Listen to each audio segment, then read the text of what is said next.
12월 15일 금요일 새벽 예배를 하나님께 올려드리겠습니다. 오늘 본문은 욥기 38장 1절에서 18절 말씀인데요.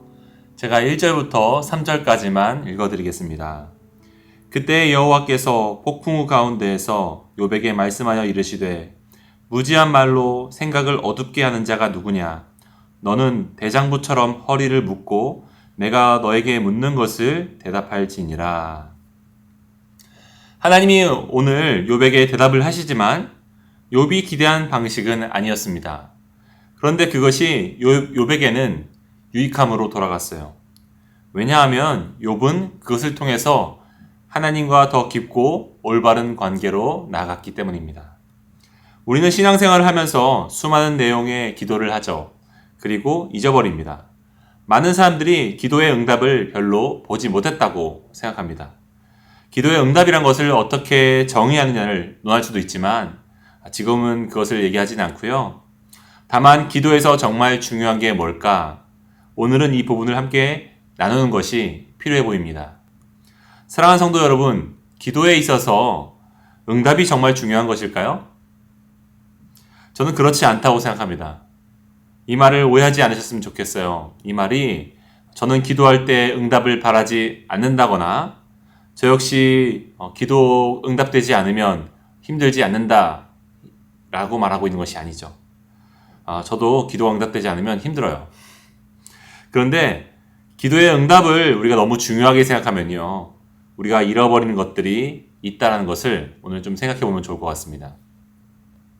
먼저 기도를 하는 내가 완전한가를 생각해 볼 필요가 있어요. 기도를 하는 내가 완전한가? 저는 집에서 어린 아들과 체스를 종종 둡니다. 체스를 두다 보면 아이들이 얼마나 다음 수를 생각하지 못하고 눈앞에 있는 것에 유혹을 받는지를 볼 수 있는데요. 저는 아들이 다음 수도 생각하기를 바라죠. 그래서 종종 한 번 더 기회를 줍니다. 좋은 아빠죠? 그렇게 둬도 괜찮겠어? 아빠가 기회를 줄게. 다시 한번 생각해봐. 그래도 눈치를 못 채면 이렇게 말합니다. 너가 그 수를 두었을 때 아빠가 어떤 수를 둘 건지를 한번 생각해봐. 그러면 우리 아들은 고민을 하다가 다음 수를 옮겨서 두기도 하기도 하죠. 체스를 둘 때 우리 아이들이 바라는 것은요, 눈앞에 저의 작은 병사를 넘어뜨리는 겁니다. 그런데 저는 그 뒤에 있는 더 힘 있는 말을 쓰러뜨리는 것에 계획이 있거든요. 사실 저는 적의 상대방의 킹을 넘어뜨리는 수까지 계산하면서 체스를 두고 있습니다. 하지만 저희 아이는 그 전세를 잊지 못하죠. 이런 면에서 저희가 기도를 할 때 우리가 바라는 대로 이뤄져도 정말 괜찮은가를 물어야만 합니다. 왜냐하면 우리가 완전할 때는 그 바라는 대로 이루어지는 것이 우리에게 유익할 것이겠지만 우리가 완전하지 않을 때는요, 그것이 한 치 앞을 내다보지 못한 짧은 수에 불과할 수 있다는 거죠. 그렇다면 우리가 불완전하다면요, 우리의 기도대로 응답되는 것이야말로 재앙일 것입니다. 또한 여러분, 기도의 내용이 좋은 것이라고 하더라도요, 그것을 내가 소화할 수 있는가라고 하는 것은 생각해 보아야 될 문제입니다. 오히려 기도의 응답은요, 하나님을 잊어버리게 하는 그런 이유가 될 수도 있거든요. 삼손의 경우에 보면요, 하나님이 주신 능력을 정욕대로 사용하다가 망해버렸습니다. 하나님이 주신 축복이 오히려 하나님을 잊어버리는 이유가 될 수도 있는 거예요. 그것을 내가 소화할 수 있는가가 중요한 겁니다. 물론 바른 기도에 대해서는 우리가 고민해 볼 부분이 있습니다. 여러분 중에는 목사님, 그래도 예를 들어서 가정의 병이 낫기를 바란다든지 자녀가 교회로 나와 신앙을 갖게 되는 것이라든지 그런 것은 하나님도 바라시는 것이잖아요. 그렇게 물을 분도 있겠죠. 네, 맞아요. 하나님은 여러분보다 그것을 더욱 바라실 겁니다. 우리가 두 가지 면에서 생각해 볼 필요가 있어요. 먼저 방금 말씀드린 것처럼 하나님도 저희보다 더욱 그것을 바라신다는 점이에요. 그분보다 더 이것을 바라는 분도 없을 겁니다. 그분은 이것을 위해서 자기 생명까지 내어주셨으니까요. 우리보다 결코 수수방가한다는 생각을 우리는 하지 않았으면 좋겠습니다. 그분이 간절히 바라시는 일이, 그분이 하실 수 있는 일이 미뤄지고 있다면 분명 그럴 만한 이유가 있기 때문일 겁니다. 또한 두 번째로 생각해 볼 면이 있는데요. 하나님은 저희보다 더욱 멀리 보신다는 점입니다. 여러분, 우리는 한 인생의 지금을, 현재를 보고 있지만 그분은 처음과 나중을 동시에 보고 계신 분이거든요. 그러면서 동시에 이 일을 이뤄가고 계신 거죠. 우리는 지금이 아니면 안 되는 것 같지만 하나님은 가장 적절한 순간을 아십니다. 한 성도님 중에서 저희 청년들 중에 아들을 두셨던 한 집사님께서 그런 얘기를 하시더라고요. 이번에 우리 아이를 입교식을 꼭 시키고 싶었는데 지금 하나님의 때가 아닌 것 같아서 내 다급한 마음을 내려놓기로 했다. 저는 그 마음, 애타는 마음도 이해하면서도 그분의 그 결정을 너무 신뢰하고 또 너무 존중하게 되었습니다. 왜냐하면 정말로 우리는 지금 다급하지만 하나님은 저희보다 더 다급하시거든요. 그런데 하나님이 미루고 계시다면 하나님이 더 나으신 때를 아신 거겠죠. 불신자 남편이 억지로 우리가 교회로 끌고 와서 평생을 원하지 않는 신앙생을 질질 끌려다니면서 하게 하는 것보다 정말로 하나님이 간절하게 자기 인생에 필요하다는 것을 절감하게 되어서 전심으로 하나님께 전향하고 따르게 되었을 때가 훨씬 더 중요한 거겠죠. 이 말을 오해하지 않으셨으면 좋겠는데요. 전도의 행위는 항상 옳습니다. 하나님은 그 행위를 분명히 사용하십니다. 제가 드리는 말씀은 우리가 기도하면서 우리가 선을 행하되 오늘 결과가 보이지 않아도 낙심하지 말 것은 하나님의 계획 안에서 위로와 소망을 찾을 수 있다라는 겁니다. 그분은 저희보다 더욱 멀리 보시니까요. 오늘 욥기는 하나님의 응답은 욥의 방식과는 분명히 달랐으나 그것이 오히려 욥에게 정말로 필요했다는 것을 이야기해주고 있다는 겁니다. 하나님은 우리가 기대한 방식으로 대답하지 않으세요. 욥은 자기가 기대했던 것은 무엇일까요? 자기가 생각하는 선에서 납득이 되는 하나님을 바랐습니다. 오늘 큐티책에 소개된 것처럼 욥도 욥의 친구들처럼 하나님을 인과 방식에 가둬두고 싶어 했어요. 욥을 분노케 했던 친구들의 말은 이거잖아요.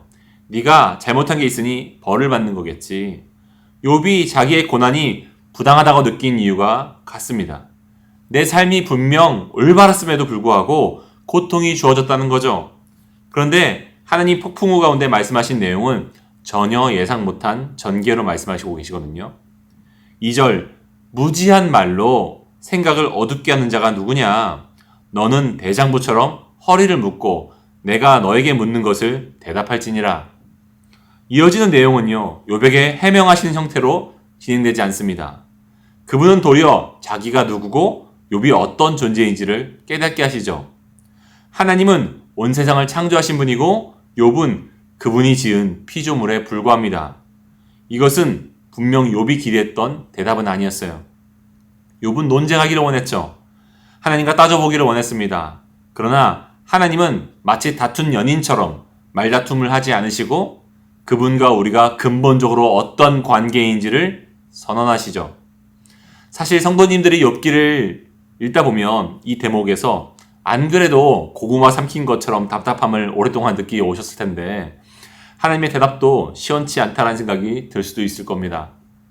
욥기가 남기는 교훈이 무엇인가? 그래서 무엇을 말하려는 건가? 우리는 묻게 되죠. 여러분, 욥기에서 우리가 여러 메시지를 끄집어낼 수도 있지만 분명한 것 하나는요.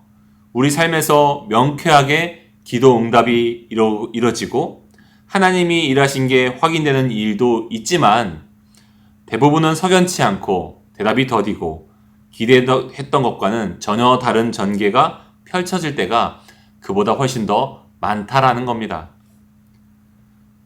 분명 하나님은 우리가 이해하지 못할 방식으로 응답하실 때가 많습니다.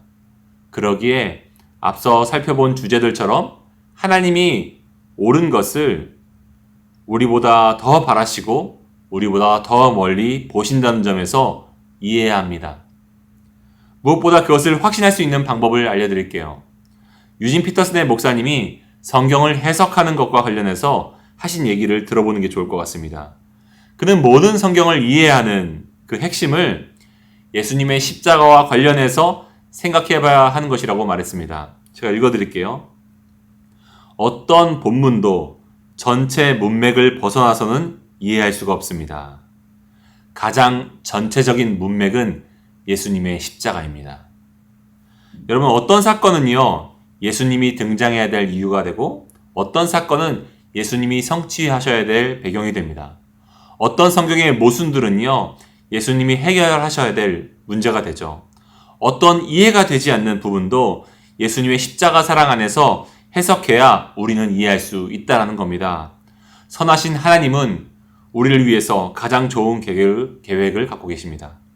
우리가 이해하지 못하는 순간에도 우리의 상식을 넘어선 상황에서도 그분은 우리보다 우리를 위해서 더 좋은 선택을 갖고 계십니다. 우리는 지금 코앞을 볼 뿐이지만 그분은 전세를 읽으시는 분이기 때문이죠. 하나님 말씀을 들어보십시오. 본문 16절 이하입니다. 네가 바다의 샘에 들어갔었느냐? 깊은 물밑으로 걸어 다녀 보았느냐? 사망의 문이 너에게 나타났느냐? 사망의 그늘진 문을 네가 보았느냐? 땅의 너비를 네가 측량할 수 있느냐? 네가 그 모든 것들을 다 알거든 말할지니라. 그분은 체스판의 시작과 그 끝을 모두 다 알고 계십니다. 마지막으로 기도의 응답보다 중요한 것에서 나눠보죠. 여러분, 기도의 응답이 왜 필요하다고 생각하십니까? 자녀들의 입장에서 부모인 여러분께 무언가를 요청할 때 생각해 보시면 도움이 될 것 같습니다. 여러분들이 응답해 주실 때는 대개 두 가지 모두가 성립될 때일 겁니다. 하나는 자녀에게 그것이 유익하고 또 하나는 자녀와 우리의 관계에 그것이 유익하기 때문일 것입니다. 우리가 만약에 자녀에게 유익한데 그것이 결국 부모와 자녀의 관계를 망치는 일이라고 한다면 우리는 그것을 들어주지 않을 것입니다. 사실 하나님도 마찬가지일 거예요. 우리는 여기서 기도의 목적이 무엇인지를 생각해 볼 수 있죠. 누가복음에서 예수님께 기도를 물었던 한 제자의 심정은요, 기도의 응답을 바라보고 물었던 것일 겁니다. 그런데 예수님은 기도를 가르쳐 주시면서 가장 먼저 하나님을 가르쳐 하늘에 계신 아버지라고 부르라고 했습니다. 예수님의 관심은 기도의 응답에 있지 않고 기도의 대상이신 하나님과의 교제에 있기 때문입니다. 우리가 기도를 하는 것 자체가 하나님과 소통하고 그분 안에서 안심하기 위함이지 어떤 것을 얻어내는 것 자체의 목적이 될 때 관계의 유익은 없을 겁니다. 어쩌면 우리가 기도를 하다가 포기하기 시작한 이유도 기도의 대상이신 분과의 교제보다 무언가를 얻어내기 위한 것에 목적을 두었기 때문일 수도 있을 겁니다.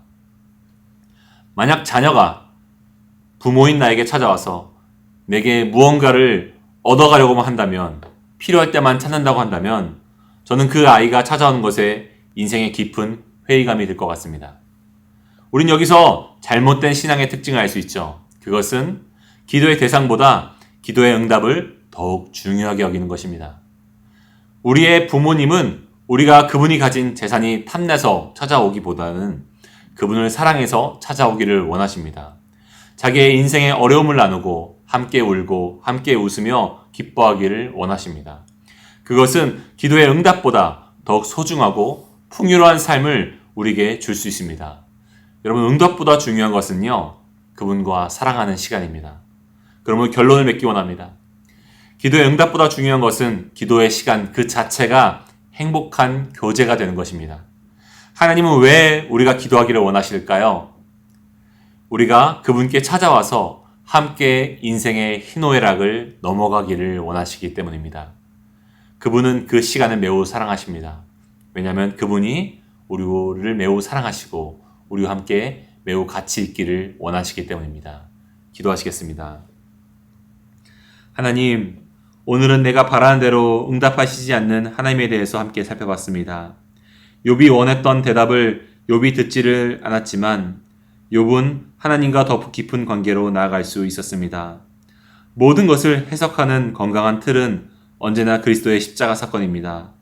우리의 삶에서 머리로는 알아도 종종 마음으로는 이해가 되지 않고 원망이 될 때가 있지만 이미 십자가 위에서 행해진 하나님의 날 향한 확정된 사랑의 증거를 통해 볼 때 하나님은 저보다 멀리 보시고 저보다 저를 위해 더 선한 일이 이루어지기를 원하신다는 것을 신뢰하겠습니다.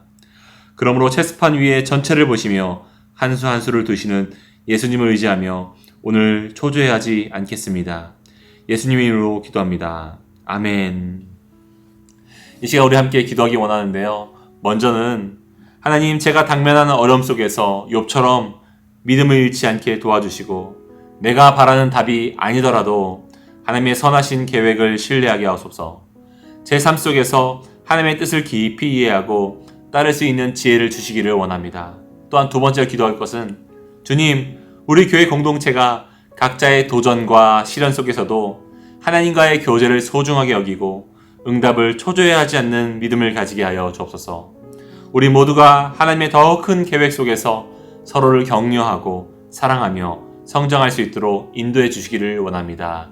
우리 함께 그렇게 기도했으면 좋겠습니다. 기도하시겠습니다.